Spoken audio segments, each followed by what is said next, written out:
Hey, everybody. Hopefully you can hear me. I apologize. I'm a few minutes late, and that is 100% my fault. I was in a different stream of this Q&A. Some technical difficulties there, but it's 100% me. Thanks for not bailing. I guess we're only a few minutes late, but I appreciate you hanging in there and not giving up.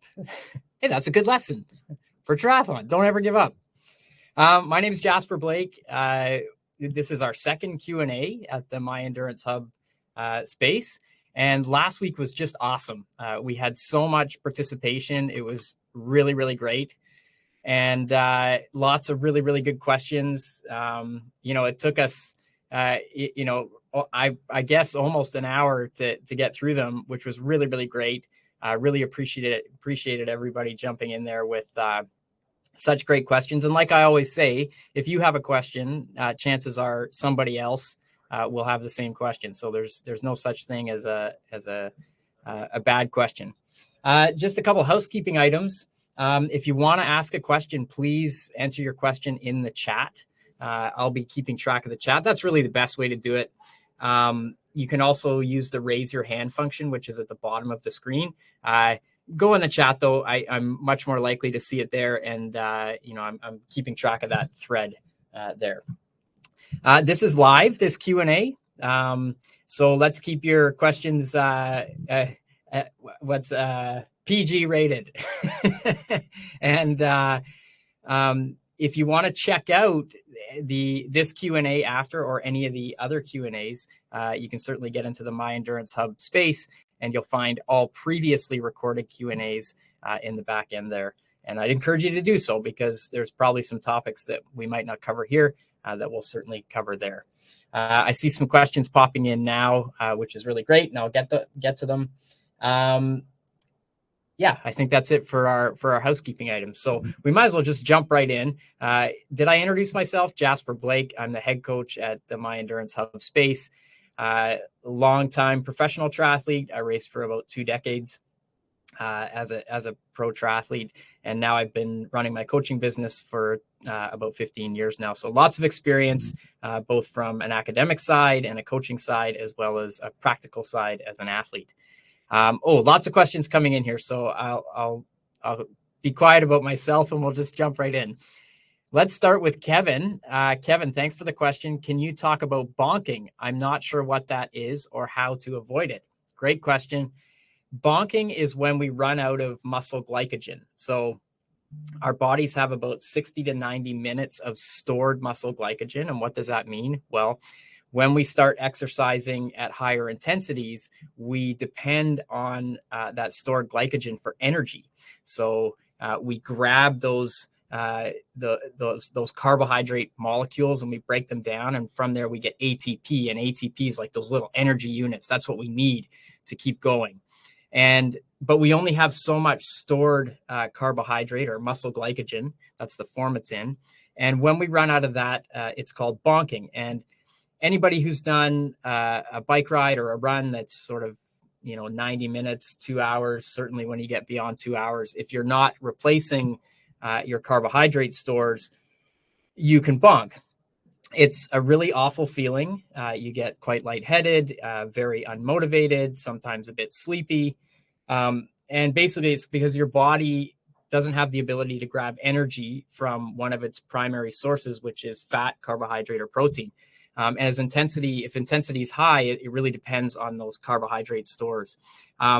If you'll know you're bonking if you're out on a run or a ride and all you can think about is food. You'll know you're bonking if you are riding your bike and you stop at a gas station, and instead of just getting, maybe an energy bar, you get a bag of chips and a bag of gummy bears and 3 chocolate bars and a chocolate milk and a Red Bull, and you just chug it all back. That's when you know you're bonking. So Kevin, I hope that answers your question. Aiden, I recognize that name from last week. Aiden, thanks for joining us again.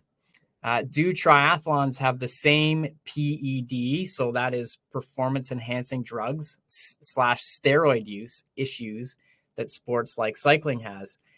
Oof, gosh, you're gonna get on a frictionable topic here. The answer is, I would say yes. Of course, there's always athletes in our sport, not always, but there are athletes in our sport that do test positive for performance enhancing drugs, just like any sport. If there's something on the line, if there's money to be won or titles to be won or fame to be won, people will find ways to cheat. So it certainly has happened in our sport. The optimist in me thinks that we're a fairly clean sport. I like to believe that. If I believe the contrary, I get a little grouchy about it. I certainly cycling has had its fair share of performance enhancing drug stories. It was rampant in the 80s and 90s. Of course, Lance Armstrong eventually came clean with what he was doing, and I think the sport was just rampant with it. It was a very sad state of affairs, and I think athletes, who stayed clean are probably very frustrated and hurt, for not making it or winning as much money or doing what some of the other athletes who were taking performance enhancing drugs were doing. But the athletes that were using those drugs would argue that everybody was, and so they were just trying to keep up.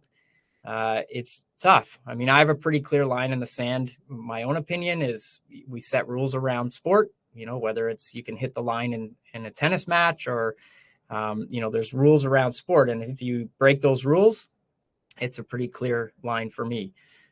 So anyway, I'm going down the rabbit hole. The answer is yes, for sure. There's probably people in our sport that are using performance enhancing drugs. But do I think it's extremely rampant? No, I think we have a fairly clean sport and we should be proud of that. I hope. Jason, thanks for joining us. I don't know if this is the same Jason as last week. If it is, welcome back. If it's a new Jason, welcome for the first time. Jason says, how many days a week should you train? How many rest days should you have per week? Jason, you're asking me a question that has 1,000 different answers. The answer is you should train as much as you can recover from. That's the first answer. The second answer is you should, everybody's got a different amount of time they can dedicate to training. And, a lot of people have jobs and families and they're trying to juggle all kinds of stuff. So when we work with people, we have people that can commit 5 or 6 hours a week and people who can commit 15 to 20 hours a week. There's no right or wrong answer. I mean, the right answer is what fits in with your lifestyle. The other right answer is what training load should you do based on your own fitness level and where you're at with the sport. If you're super keen, but you've never done anything and you're coming into the sport and you're brand new and you suddenly think, oh, okay, I got 20 hours a week to train, but you've never done it before. That's a pretty sure way to get injured and overdone real quick. So you have to be gradual. Rest days, the generic program will typically have one rest day in the week. It's not a bad habit to get into to have that one day where you can really reset. But I'm also a believer in moving on most days. We have active recovery is what we call it when you do either swim, bike, run, or some activity very, very lightly.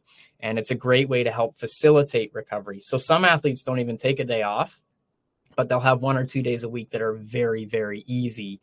And they just feel better if they do that.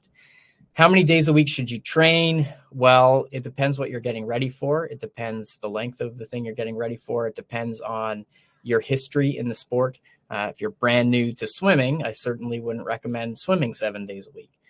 If you're brand new to swimming, you need to have a break-in period, 2 or 3 times a week. Get the rotator cuff, the muscles around there, primed and prepped so that you can handle bigger mileage. You have to be progressive with it. So unfortunately, Jason, my answer to that question is not one answer. It's multiple depending on who you are. Sorry to be vague. Mike, what's the ideal body type for a triathlete? Hey, this is such a good question. And I think it's one of the things I love most about our sport is that you get all kinds of body types. There's not one size fits all. It's a beautiful sport. We have swimming. And so if you're, swimming's your strength, come from a swimming background, maybe you're a little taller, a little bigger, a little broader in the shoulders. a little stronger in the upper body. If you're a pure runner coming into the sport, maybe you're a bit smaller. Certainly distance runners are usually a bit smaller. And